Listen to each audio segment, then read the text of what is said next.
बातमी येवल्यामधूनही येवल्यामध्ये फॉर्च्युनर कारचा भीषण अपघात झालाय आणि या अपघातामध्ये 3 भाविकांचा जागीच मृत्यू झालाय तर 4 जण गंभीररीत्या जखमी आहेत। या जखमींवरती सध्या उपचार सुरू आहेत। या अपघात स्थळावरून आढावा घेतला आमचे येवल्याचे प्रतिनिधी नरेंद्र पटाव यांनी।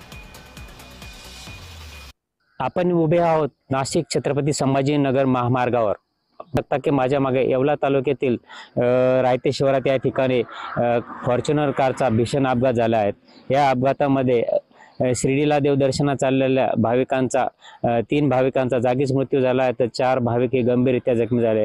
एकूणच बघितलं तर अक्षरशः ही कारचा चक्काचूर झाला असून सदर भाविके शिर्डी येथे देवदर्शनासाठी चालले होते।